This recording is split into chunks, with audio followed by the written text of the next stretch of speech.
This conference will now be recorded.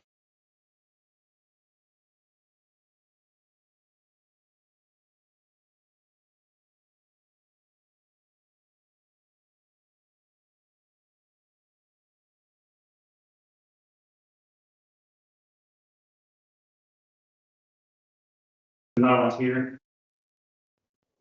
Oh yeah, mic's not on. Mic's on now. Are you recording?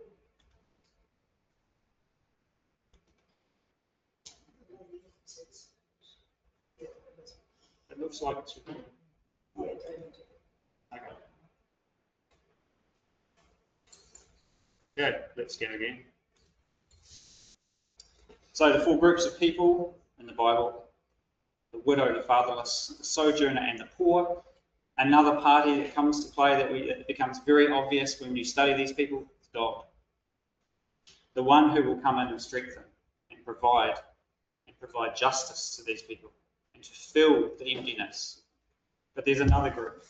There's another group of people, when you study this, that is revealed, and it's the oppressor. Those that will harm, those that will oppress and take advantage of the vulnerable. These are people that will see an opportunity to grow their wealth when they see a widow and their fatherless child alone on their land.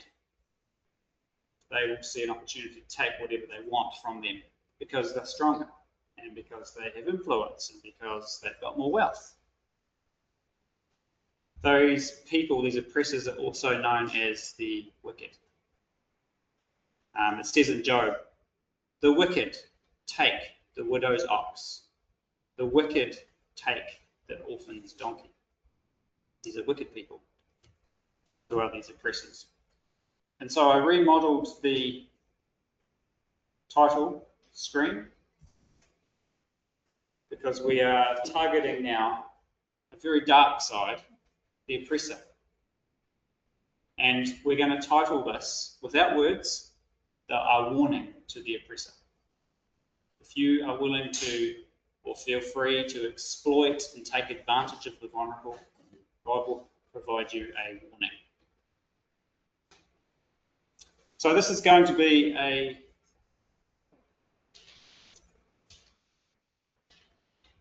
let's go on to the next verse. So we'll look at a pretty good verse which highlights the idea of oppressing. There's lots of them.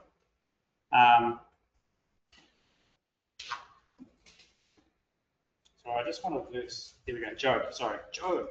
Job was considered as a wicked man. His friends thought he had done some great sin. He must have done some great wickedness. And this is what his friends accused him of. Job, you have demanded security from your relatives for no reason. You have stripped people of their clothing, leaving them naked. You gave no water to the weary, and you withheld food from the hungry. Though you were a powerful man, owning land, an honoured man living on it, and you sent widows away empty-handed, and you broke the strength of the fatherless. That was what the friends accused Job of. He surely must have done some great sin, and they will associate great wickedness as someone who will oppress the vulnerable. Job answered that, obviously, in the way that he should, truthfully, and said, of course not, he did not do any of that. Whoever oppresses a poor man, says the wise man, King Solomon, insults his maker. But he who is generous to the needy honours him. It's quite a powerful verse about the oppression of a poor man. How do we explode this out and to make it more amazing? Brother Andrew in his exhort on Sunday talked about how God will provide us like a gift, people around us. And God expects us to treat these people with the utmost respect and look after them and save them. God will have to answer to how have we treated the people that God has given us. It's quite a powerful thing that Andrew highlighted in the exhort. And I can extend it even further by considering the idea of when we look around at the people in need and we take the time to sacrifice our strength, our wealth, our money, our time when we do that to someone in need, have a look at the image that they're made in and know that they're made in the image of God.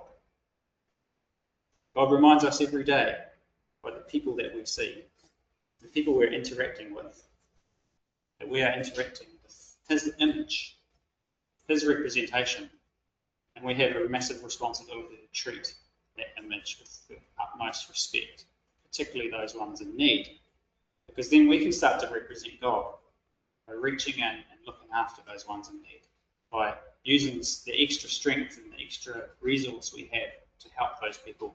There's probably no other scene that we could represent God more in the way that we provide and give. If you oppress someone, on the other hand, you insult your Creator. If you are generous to someone in need, you honour Him. Praise and honour God. You're representing Him. It's pretty powerful. So the idea of oppression, that popped up to me in the ancient Hebrew. It's only mentioned one time in the Bible, but I was made aware of it when I was going through the Hebrew lexicon, and I found this one word that is translated oppressor. And so here is the ancient Hebrew pictures. It starts with the letter Tav, which is a mark, looks like a cross, and it has two letters the same, and it's actually the letter Kof, which is the palm of a hand. And the root word is the first two letters, the cross and the palm. And now that we have a root word for this word, we can now join the two pictures together and bring more meaning to this word, and therefore the family of words that are produced by this root. It's the mark of the hand, mark of the palm. So what are we talking about when we consider the mark of the palm? Well, if you hold your palm out in front of you, you'll see these lines in your hand. Now what I want you to do, I want you to start to bend your hand. And as you bend your hand, you'll see the lines in your hand start to become more pronounced. They start folding over, and you can see them so much more clearly. This word is all about bending. This is just a simple word picture that makes us think about bending. It's actually a word that creates the word middle in the Bible a lot. It appears as middle quite a lot because the bend is in the middle in the ancient Hebrew thinking. But why is this root word and the word for oppressor? Because in the ancient Hebrew idea, as an oppressor, you are bending somebody else's will against their will. You're bending someone else's will. Now, it can produce the word for leading an animal. And what are you doing when you're leading an animal? You're in control of the animal and you're bending their will. You take control of the animal. But something else is happening to me, and this is just an observation. As you are bending your palm, and these lines become more and more pronounced, what's actually happening to your hand? It used to be open. It's closing. It's a closed hand. It's a closing hand. And it's the opposite of an open hand. And I want to show you Deuteronomy 15, where there's an amazing little section in there about Moses encouraging people to look after the poor. And I encourage you to read it in your own time. But in there it says, do not be tight-fisted. Be open-handed towards the poor. And I just wonder, is it possible that the idea of oppression can be just something as simple as a closed hand, which is the opposite of a open, generous hand? You walk past a beggar and keep your hand closed, or do you open your hand to them? Is it something as simple as that? Can oppression be that simple? And so I'm obviously pushing it because of the visual and the way that those Hebrew words guide me, but I'm very interested in this idea of a closed hand being the way of an oppressor. So we're going to do a story. We're going to go through scripture and we're going to look at two nations. We're going to look at an oppressing nation and we're going to look at a victim nation. An oppressor and a victim. And we're going to look at a protector figure looking after the victim, because that's important. And the way I'd like to frame it is in the way of a bully, because it's a modern term and we know what bullies are in modern days, and they're an ongoing issue. So what is a bully? A bully is a person who intentionally and repeatedly uses aggression or threats or intimidation to harm, control, or exploit a more vulnerable individual. This is a nasty piece of work, a bully. And it really does sum up the idea of an oppressor quite well, but it's just a modern term. If you're going to divide bully into 3 categories and what they're up to, they intend to cause harm. There is an imbalance of power. A bully will find themselves in a position of strength over the vulnerable person or over a person. They will use their strength or their position or their wealth to take advantage or exploit someone else. And also a bully often acts on repeatedly. So he goes over and over again. So that sums up bully. Now we're going to get into bully. Before I get into the scripture, the example there that we're going to go for. Has anyone been bullied before? Has you been bullied before? Actually, yeah. Right. It's probably, it's a thing.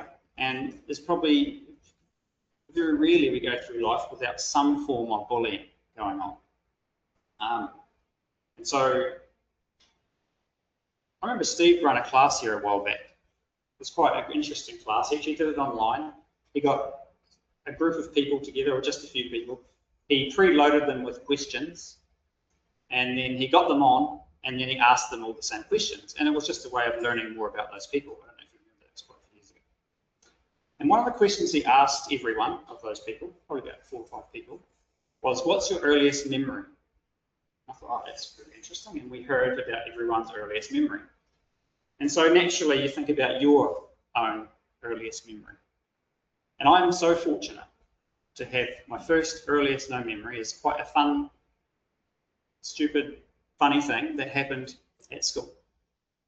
I'm very fortunate to have that earliest memory because that's where my mind goes and it's a bit of a laugh.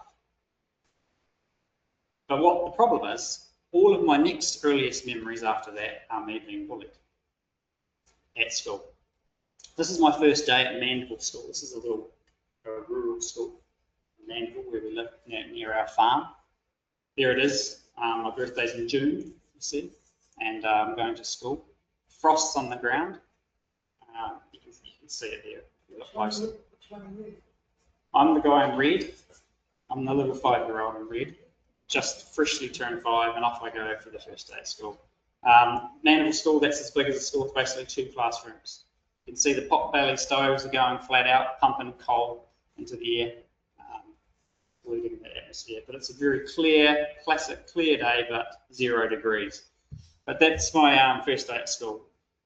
It started probably okay, like I said, it gave me a funny, cool memory, and then for the rest of it, it went pear-shaped. A bully stepped in, he was the oldest in the school, and he presented to have his way with me. And he was the oldest in the school, which meant that he was there for the rest of the year for me. So it was 6 months of my schooling life, this guy would target me and bully me. And I disliked school as a result. I did not like school. I went home crying and I didn't want to go back to school. Parents were asking me, what's the problem? But I couldn't tell them.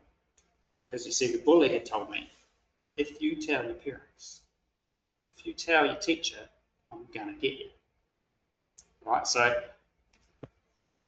I don't know how much worse him getting me would be over what he was already doing to me. But this was the power he had over me, and I didn't say a word to my parents. And I didn't say a word to my teacher. So the teacher and parents knew nothing of this. And so they just thought I was upset with school, and my parents thought, well, I just need to get over it. So they just kept getting me back to school. You got to go back to school. They kept throwing me into the lion's den. And every time this guy would have a go at me. So it's a tricky time. I was very stoked when he left at the end of the year because he was the oldest in the school. there's only 20 kids at that school at the time. It's amazing to think that no one else saw what was going on, or knew what was going on, or did anything, or stepped up. But what I experienced was intent to cause harm and an imbalance of power, because this kid's 10 and I'm 5. To me, he's a big guy. And repetition, ongoing, over and over and over. Bullying is a real problem. So my kids the other day went to Pink Shirt Day. It's every year, they have it at the schools. I think it's a global thing. Children wear something pink, the whole school wears something pink, and off they go. The physios wore something pink at the hospital at the, There you go. there, that Yep. was there, the green line. So everyone gets on board. It's particularly school-based, because this is where it all started. Back in 2007, 2 older kids saw a young kid getting bullied because he was wearing a pink shirt. So what these 2 kids did, instead of like cornering the bully into a corner and backing him into a corner and say, hey, sorting him out, what they did, they went and bought 50 pink shirts and they distributed them to students around that school. And the very next day, there were 50 people wearing pink shirts in that school. And they were sticking it to the bully, weren't they? It was a very powerful message to the bully, and that started off a global campaign against bullies. And it started, and it was just recently, on the 15th of May, the kids went to school. So I thought that was quite cool. When my kids went to school for the first time, when they turned 5, I was super aware, or hyper aware of them having trouble at school. If they were going to come home crying not wanting to go back to school, then I knew that something could have been up. And so that was just something that really hit me, probably since that happened back in my school days, when my kids went to school, right? And when Emmaus, he's gone to school just recently for his first time. And when he was going back to school, it all come back to me again of like, I hope he has a good experience. You know, I felt for Emmaus, and as it turns out, you know, I don't think he's getting any bullying, and that's just really, really good to hear. So the story from the scripture that I want to share that connects the idea with oppressors and bullies is this story, and it starts right here. It's the people of Israel. They have just left Egypt. It's only a matter of days. They've only just crossed through the Red Sea. They got to a place called Rephidim, which they had a somewhat water issue. They did complain to God. Moses stepped up, and we have that famous story of when the rock at Horeb was split and water was supplied to the people. And so they moved on as a group. And they're not far from Sinai. In fact, Horeb and Sinai are the same things. They're just virtually in that area of Sinai. But they're moving on as a group, as they did, or as a trail through the wilderness, and then bang, something went bad. Do you know what happened? There was screams, something was coming from the back. There was men on horse, there were men running, there were aggressive men coming, and the back end of this trail going through the desert was attacked brutally by the Amalekites. These guys in Deuteronomy, what here, 27, I think, God's going to get his people to remember what the Amalekites did, and this is what the Amalekites did. When you were weary and worn out, they met you on your journey and attacked all who were lagging behind. They had no fear of God. These weary, worn out, tired people were attacked, an unprovoked attack. You'll find this story in Exodus 17. But Deuteronomy 27 is going to highlight this fact. So what we have here is an unprovoked, unnecessary attack on some weak, vulnerable people. I'm calling them, these Amalekites, an oppressor. I'm calling them a bully because they had intent to cause harm. And because they were targeting the rear of this unprotected group of people, there was a major imbalance of power.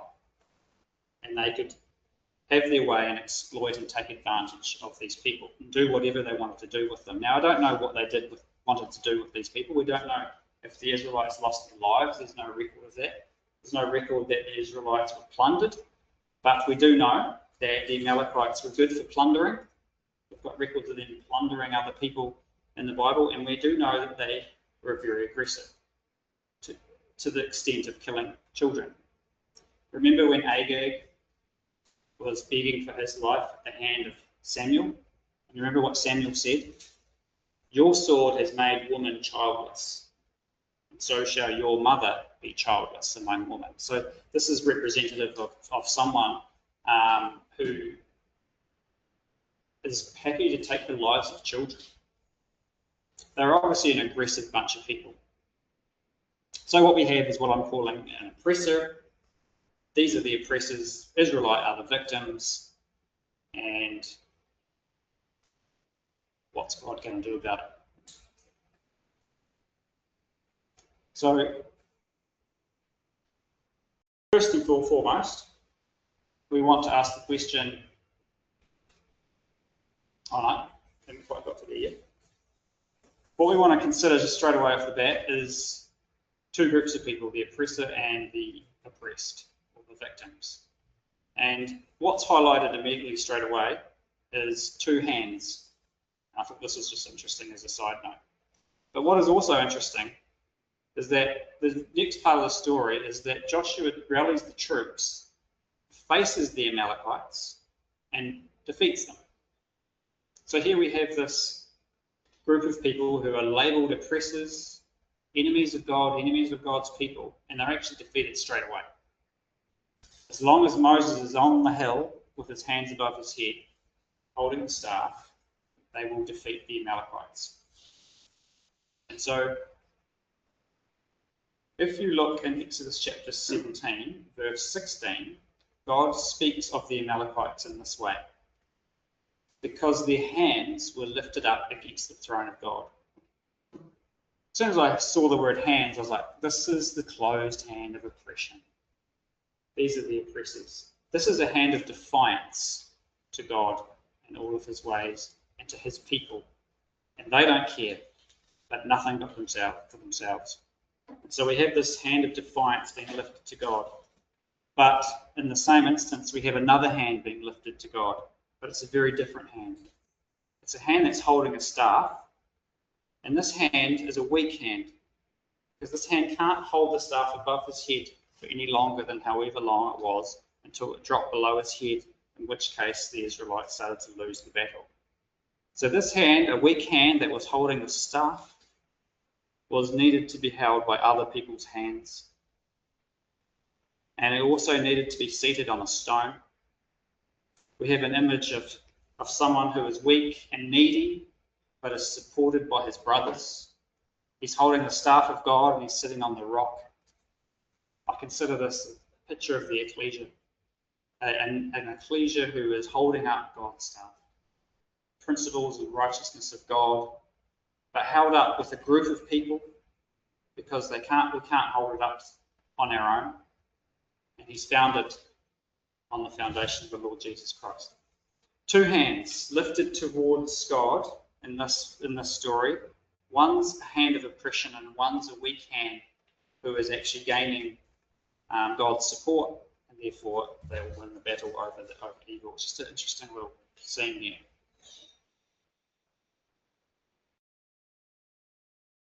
So I want to continue the story in terms of how God feels about these oppressors. And the word I want to use at this particular point is another Hebrew word. It's the word zakar. I want to highlight this word. This word is a word that is translated remember or memorial. So in Exodus chapter 3, it makes its first appearance. The Lord, Yahweh, the God of your fathers, this is my name forever, and thus I am to be remembered throughout all generations. Moses heard this from the burning bush. God is saying, God has just provided his name, Yahweh, and he said, this will be the name you remember forever. That's the first name It's the first time the word Zakar appears in the Bible. Do you want to see the second time this word appears in the Bible? God asks Moses to write something on a scroll so that it's remembered. That's the word Zakar. This is what God wants everyone to remember. The second time this word appears in the Bible. I'm going to completely block out the name of Amalek from under heaven. I am going to blot out the name of Amalek. Gone. Not to be remembered forever. On one hand, we've got remember God's name forever. On the other hand, we will remember Amalek's name no more. Who is this guy? Where does they come from? Exactly. We don't know. Who is? I don't even know. What's his name again? Don't know. Not sure. Gone. Blotted out. Just jump over that. Sorry, come back to that one. And interestingly, in Exodus 17, verse 16, the Lord will be at war against the Amalekites from generation to generation. A nice little connection to what God associated with his name being remembered throughout all generations. The Amalekites will never have peace as long as they're around, as long as God is in charge. They will have war from generation to generation. God will be against them. In Deuteronomy 27, God commands his people not to forget what the Amalekites did. So, the word remembrance. Remember God, forget Amalek. So just like any parent and a bully who bullies their children, you want to know who the bully is, right? Like if you've got a parent and you're a parent and you hear that your child's being bullied, the first thing you want to know is who is he? Who are they? Who are their parents? Where do they come from? And you leave no stone unturned until you can find out about this bully that's affecting your children. So that's why I want to ask the question, who are they and where do they come from? Well, the Amalekites, they are a people, and their name comes from the three-letter word that's highlighted there, amal. And that word is used in Scripture translated toil and labour and trouble. And it's used in this context almost always, mainly by Solomon. Then I considered all that my hands had done and the toil that I had expended in doing it, and behold, all was vanity and a striving after the wind. That's how Solomon uses this word amal, which is the root word of the Amalekites. Toil, but so often it's used as fruitless labour, labour that does nothing and goes nowhere. You do all this work for nothing. So I thought I'll just keep that in my memory bank and we'll see how this plays out. Amalek is potentially the son of Eliphaz, the son of Esau. He's from the family of Esau. And in Genesis 36, he's regarded as a chief, along with all the other sons of the first son of Esau, which is Eliphaz. Now, why I say potentially the son, there is a reference to the Amalekites earlier than this in relation to Abraham. But what they suggest is that that is a foresight from the writer, Moses, who knew about where the Amalekites land that they used to have. So it's a reference to taking an area that used to belong to the Amalekites. So I don't know, there's just different ways of looking at it. Whether the Amalekites existed before Esau, in which case they're not related to Esau, or it's just Moses writing, this is the land that the Amalekites will own or used to own. The land, the territory of the Amalekites is roughly around here, if you can see that. Mount Sinai, if you're happy with Mount Sinai being on the eastern finger of the Red Sea, they will take this area of Shur all the way over to Havilah. And we have a reference from King Saul, who chased the Amalekites from Havilah to Shur. So there's this whole area where he was pushing them out of. We also hear that the Amalekites were in the Negev. So we can see very easily from that map, they can easily move north into the southern area of Israel, which is the Negev. And we can also see how they came from Edom, which is their family. So Edom is on the eastern side of Jordan, on the very south of Israel. So that's roughly the idea of where Amalek is. And Mount Sinai, the blue dot there, Rephidim, that's where they were attacked for the first time. So when else do we get a problem? Do we confront these Amalekites? Because they've attacked Israel, God has decided he wants to blot their name, but they're not gone yet. They were defeated in battle, but they weren't completely overrun. Now, the people of Israel went to the promised land, they made it to the promised land, and so what did they do? They sent spies in to spy out the land. And the spies came back with a report. One of the reports was, this land is very fruitful. They proved it with some of the stuff they brought back. But they also gave a list of people that existed in this land. They talked about the Anak, the large people.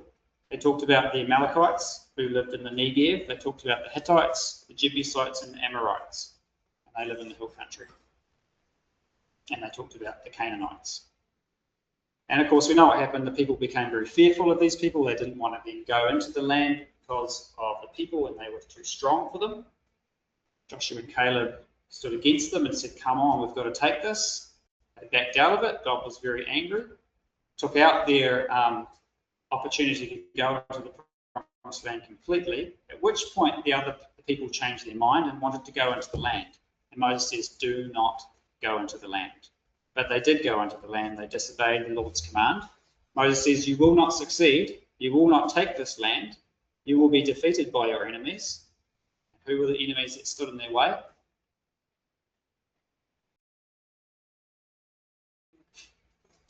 The Canaanites and the Amalekites. It wasn't the Anak, it wasn't the giants, it wasn't the people that they actually feared initially. It was the Canaanites and, of course, the Amalekites. I think that's a bit of a sore point, though. These people would clearly disobeyed God. They know that they can take the land. They know now that they should have taken the land and they can move in. But God is now going to put the Amalekites in their way. This is the imbalance of power. I think this is a real sore point. Amalekites were the ones that God said he's going to destroy and blot out their name, and yet now they stand in their way into the promised land. This is like a bully taking a cheap shot. Because the Amalekites are not going to be the only people in their way. They're going to side with other people stronger than them, the Canaanites. So this is once again is a situation where a bully will side with a more powerful force so that they can have the upper hand and have the imbalance of power. And of course, the Israelites lost going into the land of they failed. There's more. The Israelites moved on, they got to the edge of Moab, and Barak was unhappy. He didn't let them in the land, he didn't want them in the land, he decided to commission Balaam to curse them. So Balaam comes along and he's going to curse the people. God took control of the event, and we know what happened. Balaam didn't end up cursing the people, he ended up blessing them. Do you want to hear the blessing that Balaam supplied these people? He starts off, and one of the blessings, and I think it might be getting towards the second blessing that he provides them, Numbers 24. How beautiful are your tents, Jacob? Right, imagine Barak's hearing that. What are you talking about, Balaam? Please start to curse them. How beautiful are your dwelling places, Israel.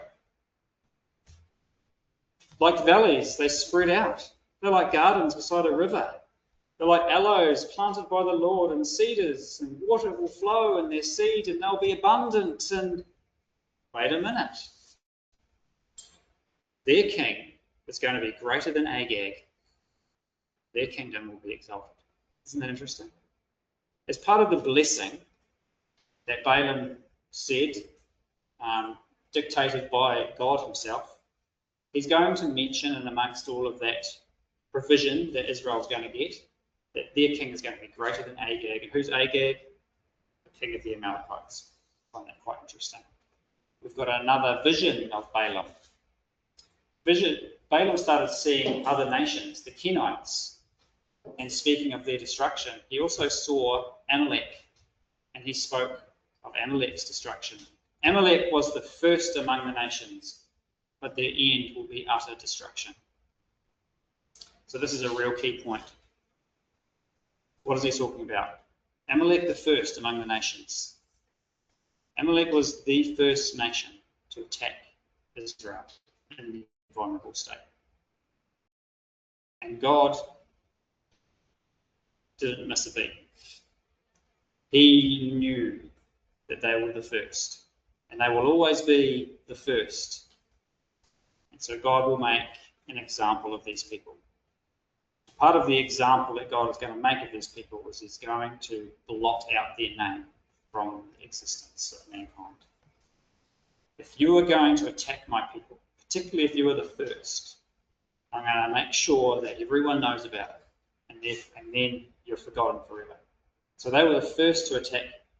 They are like sending your child to school, your 5-year-old, and Nigel that takes advantage of your new entrant child that's just trying to find his way into this scary place of school. Nigel, the oldest kid in school, takes advantage of your kid. This is the Amalek to God. You are the first to attack my people.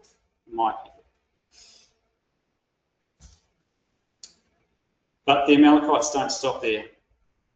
They appear right through the Old Testament, and they're in the Judges. Now, in the Judges, we have a repeated statement over and over again. The Israelites did evil in the eyes of the Lord, and what God would do then is he would provide some sort of a pressure to come in and oppress the people, remind them that where their support and comfort comes from and provision comes from, and the people would cry out for help. In one case, God gave them Ehud. Ehud was going to lead the people against the Moabites. This is Eglon. He was the fat guy. Ehud, he's Hudson's favourite guy in the Bible, the left-handed swordsman. He built the sword and he took out Eglon. Fantastic story. It's Ehud versus the Moabites, or is it?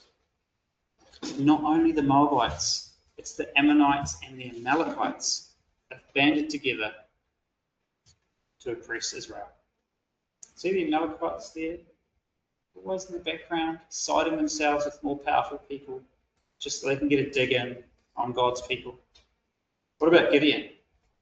Gideon was commissioned to help the people versus the Midianites. But it wasn't just the Midianites. It was the Midianites and the Amalekites. Remember that great horde of people, that massive army? 120,000 that looked like the locusts? The Amalekites were part of that group. Isn't that amazing? This is this imbalance of power that I know a bully likes to do. A bully will try to side themselves with the most powerful force, or a more powerful side, or just with more people, and it's gang mentality, so that they can shift the balance so that they are in the more powerful stand. And the Amalekites are there doing this. They remind me of bullies every single time I read about these people. But they are there, niggling away against the people of Israel. And God will make sure they are there, because it's a real sore point above any other nation that the Amalekites are having a go at them.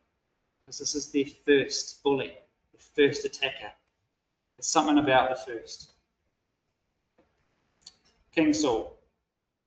If there was one thing King Saul had to achieve in his life, what would it be?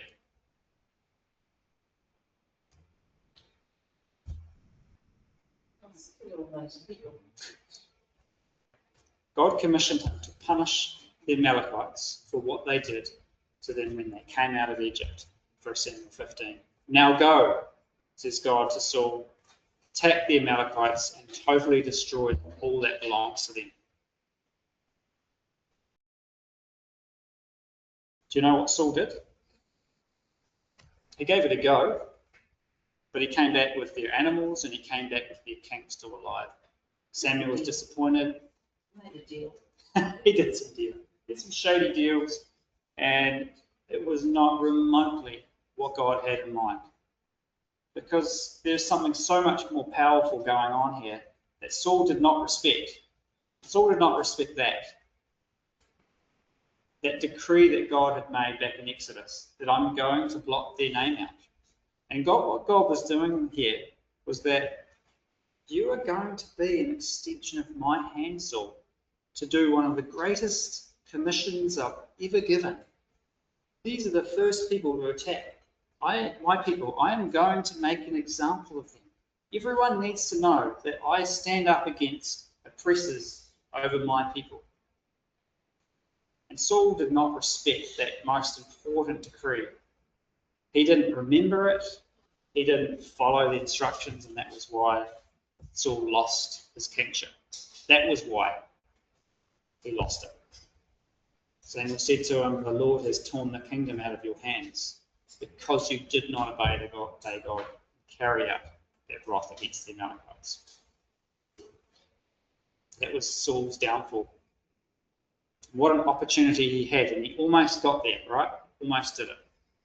But he brought back the Amalekite animals, and even the Amalekite animals were not okay with God.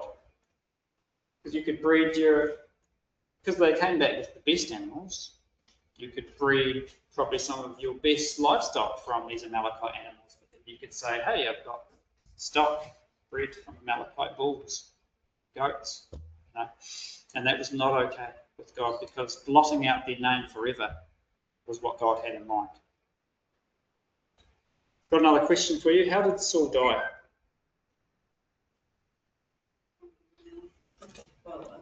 That's where he died. Armor bearer wouldn't kill him. Armor bearer would not kill him.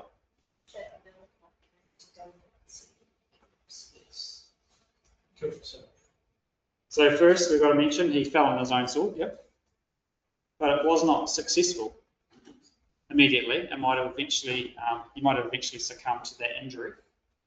But according to the Amalekite, thank you, Gnomes, that came to David later, he claimed that he stood over Saul and killed him and finished him off on Saul's request.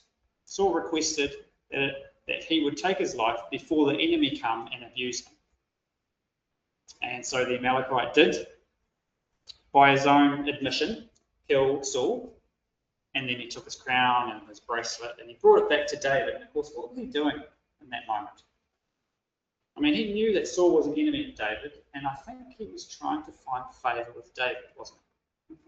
Of course, he turns up to David with this news that he's killed Saul, and of course it didn't quite go to plan for him. Because David had another thought towards God's anointed. You lifted up your hand against God's anointed. David, in the end, killed the Amalekite. Now, I find this extremely interesting. If there was one thing that Saul was supposed to do in his life, it was destroy the Amalekites. And the last thing, how he was finished off, was at the hand of an Amalekite. You think that's amazing?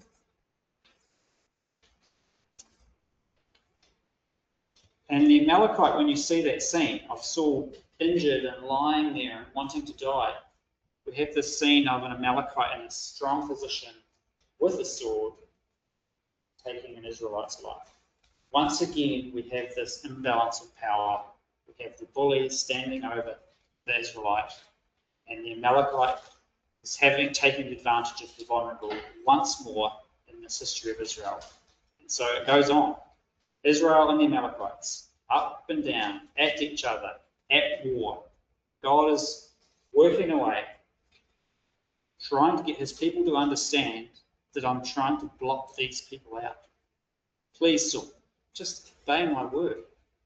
And it was, you can imagine, a very different future for Saul if he had carried that word out, and he would never have been run through by an Amalekite. What a horrible finish, right?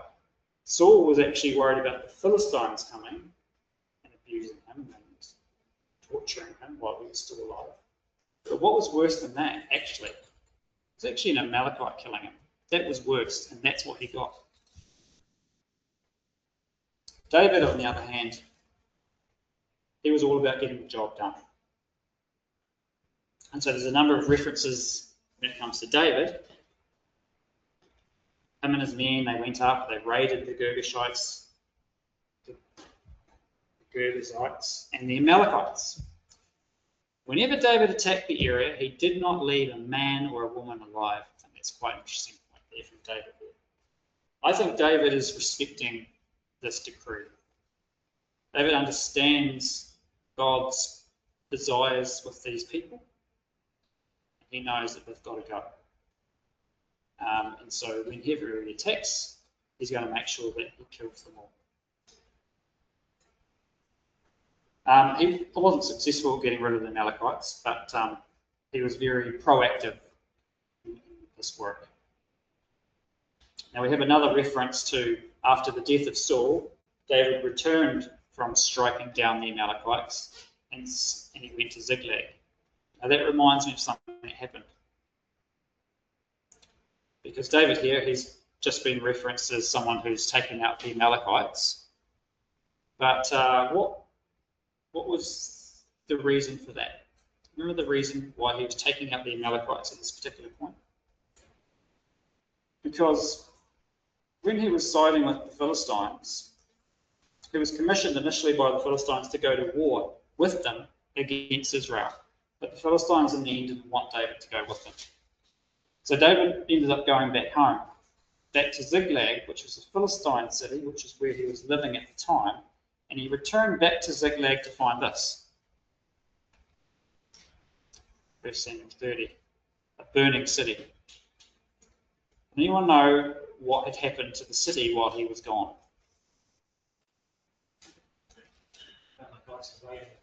The Amalekites. Of course the Amalekites are raiding. And why wouldn't they? Because the men, the fighting men, have all left. This is a classic Amalekite approach. This is the imbalance of power. You wait till the men go, and then you've got a vulnerable city with women and children, and you can go in and you can plunder the whole city and you can take whatever you want, and that's exactly what they did. So David turns up back at home, and he sees it on fire. He finds out that it's the Amalekites. He goes on the hunt, and the story ends with him destroying the Amalekites. And I've got the verse there.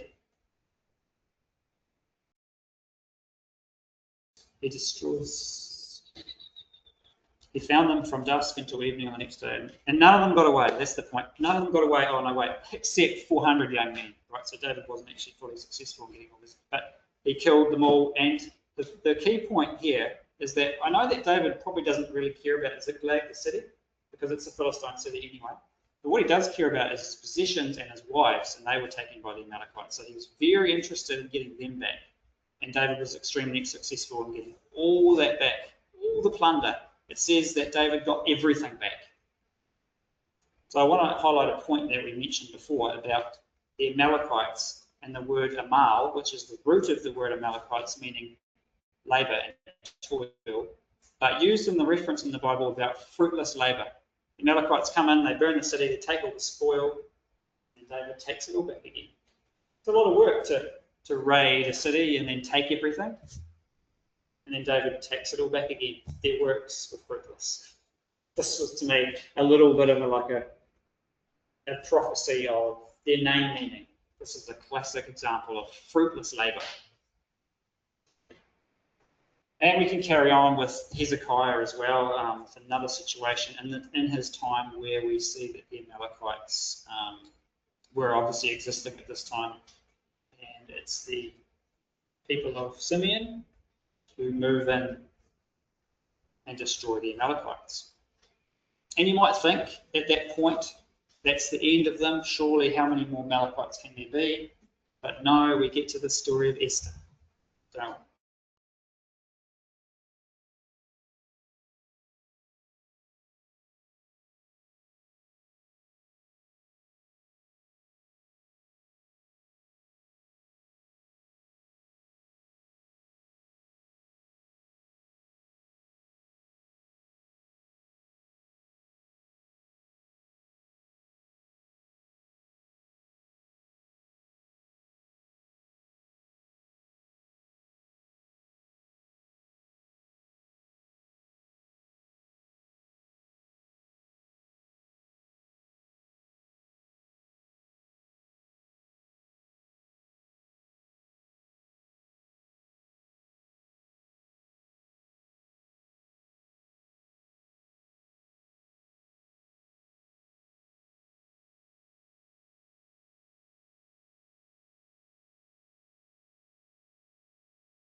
Just hand.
It's me.